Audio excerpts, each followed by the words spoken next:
Welcome back to yet another episode of the xploreUXCast, where we help you make sense of your users or your customers. I'm your host, Obruke. In this episode, we are going to be talking about, answering this question: can data sometimes mislead UX designers?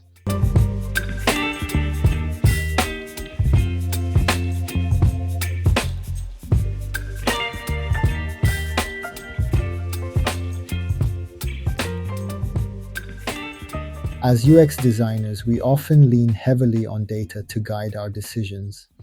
Data can provide a wealth of information about user behavior, preferences, and pain points. However, while data is an invaluable tool, it's not infallible. It can sometimes lead us astray if we don't approach it with a critical eye.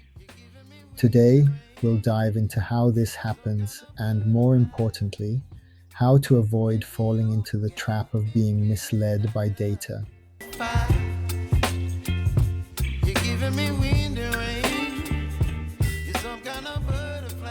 Let's start by acknowledging that data is a cornerstone of modern UX design. From heat maps to click-through rates, user surveys to A/B testing results, the insights we derive from data help us create better experiences. But here's the catch: data only tells part of the story. It's a snapshot, a piece of a puzzle, and not the entire picture. If we rely on it too heavily or interpret it without context, we risk making flawed design decisions. For instance, imagine analyzing a website's analytics and noticing a high bounce rate on a particular page. At first glance, it might seem like the page design or content is the problem. But what if the issue lies elsewhere? Perhaps users are arriving at the page through misleading ads or incorrect search engine results. Without investigating further, a designer might spend time and resources redesigning a page that isn't the root cause of the issue. One of the most common ways data can mislead is through oversimplification. Numbers often appear definitive, and it's tempting to draw conclusions based on a single metric. For example, if a survey shows that 80% of users prefer a particular feature, it might seem obvious to prioritize that feature in the next update. But what about the other 20%? Were their needs different? Were the survey questions biased or too narrow? Ignoring these nuances can lead to designs that alienate a significant portion of the user base. Another example is relying too heavily on averages. Averages can mask important variations within user behavior. If the average time spent on a page is 3 minutes, it doesn't reveal whether some users are leaving after 10 seconds while others are staying for 10 minutes. Each of those groups may have vastly different needs and expectations, and designing for the average could fail both groups. Another way data can mislead UX designers is through the classic confusion between correlation and causation. Just because two data points move together doesn't mean one causes the other. For example, you might notice that users who scroll to the bottom of a page are more likely to convert. It's easy to assume that encouraging users to scroll will increase conversions.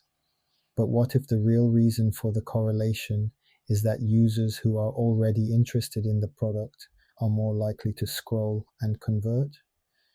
Acting on this assumption could lead to ineffective design changes. Bias is another factor that can distort the insights we derive from data. Data collection methods, the way questions are framed in surveys, or even the sample of users being analyzed can introduce bias. If your user research primarily includes data from tech-savvy users, for example, the results might not represent the experience of less tech-savvy audiences. Designing based on skewed data can lead to solutions that work well for one group but fail for others. Even the tools we use to analyze data can introduce bias. Algorithms often prioritize certain patterns or outcomes, which can lead designers to focus on trends that aren't truly significant. This is why it's essential to critically evaluate both the source of your data and the tools used to process it.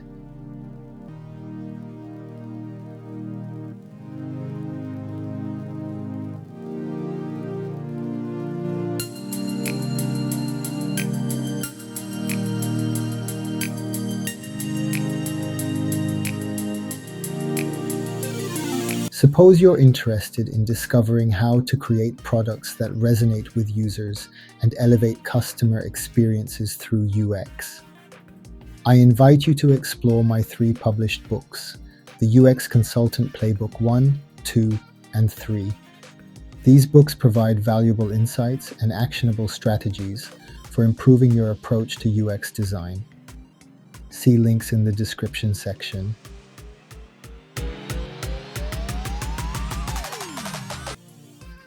Love xploreUXCast. Here's how you can make a difference. Be a UX champion. Chat with friends, family, and anyone who wants to learn about UX and usability testing. You can supercharge the show. Subscribe, rate, and review xploreUXCast on wherever you listen to podcasts. This helps others discover the good stuff and lets the platform know we're winning. Let's talk UX. Leave comments on the podcast or social media. Got a burning testing question or a topic you'd love to hear explored? Hit me up. And join the UX crew by signing up for our newsletter on LinkedIn and connect with fellow UX enthusiasts. See links in the description. Now, let's talk about data without context. Context is everything when interpreting data. Numbers alone can't explain why users behave the way they do. For example, if an e-commerce site sees a drop in sales during a specific period, the data might suggest that users are less interested in the products. However, the real reason could be external factors like a competitor's sale or seasonal trends. Without context, the conclusions drawn from the data could lead to unnecessary or counterproductive changes. Qualitative research methods, such as user interviews or usability testing, are crucial for adding context to quantitative data. They help uncover the why behind the numbers, providing a fuller understanding of user behavior and motivations.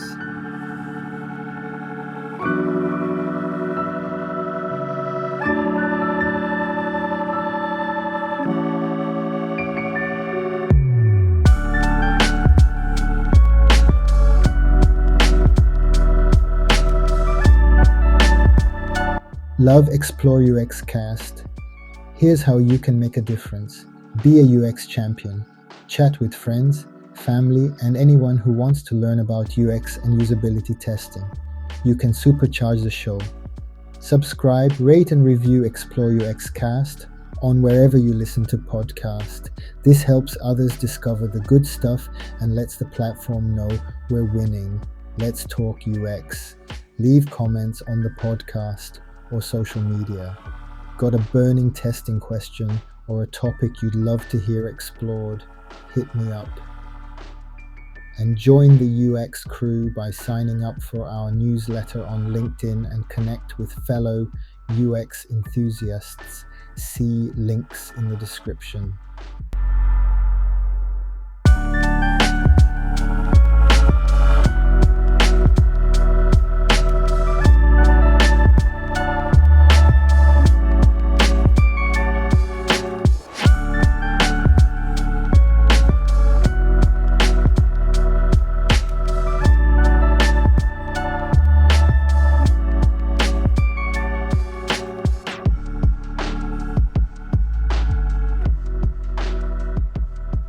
Now let's talk about how to avoid being misled by data.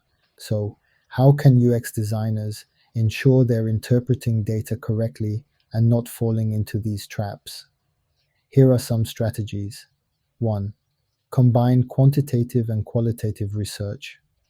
Data is most powerful when paired with qualitative insights. Numbers can tell you what is happening, but qualitative research reveals why it's happening.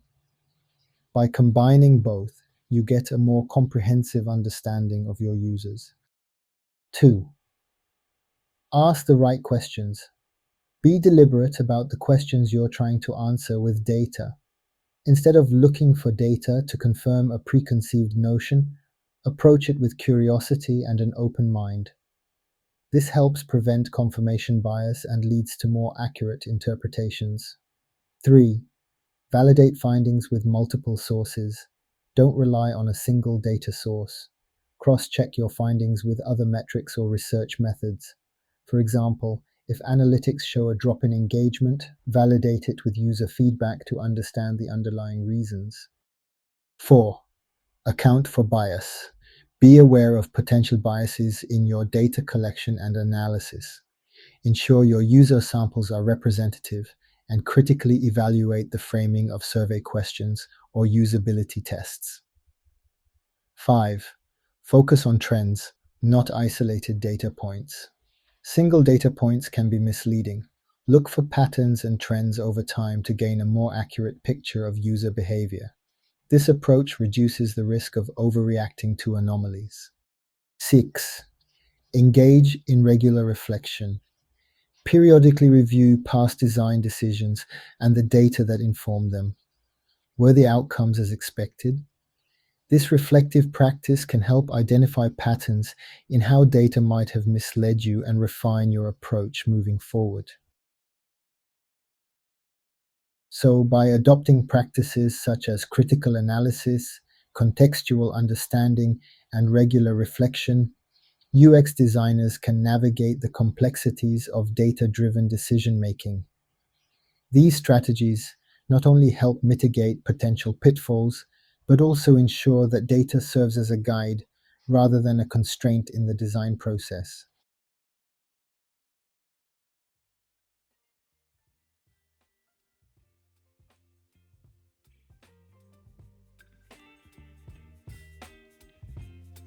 Final thoughts.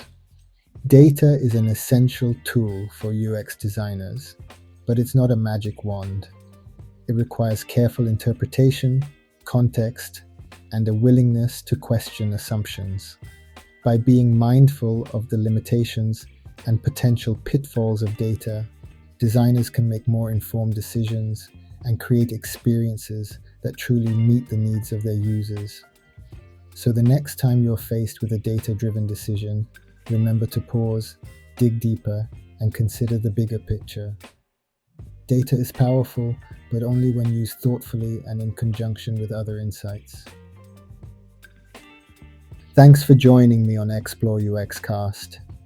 If you've ever encountered a situation where data misled you as a UX designer, we'd love to hear about it. Don't hesitate to reach out to us on X at xploreUXCast. I will leave additional links in the description section of this episode.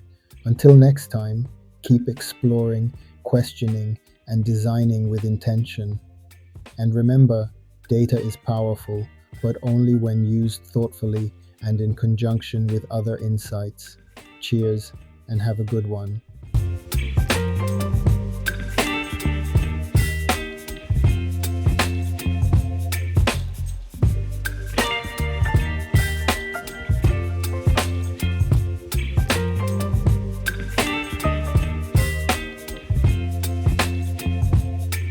Baby, you give me ice and fire. You're giving me wind and rain.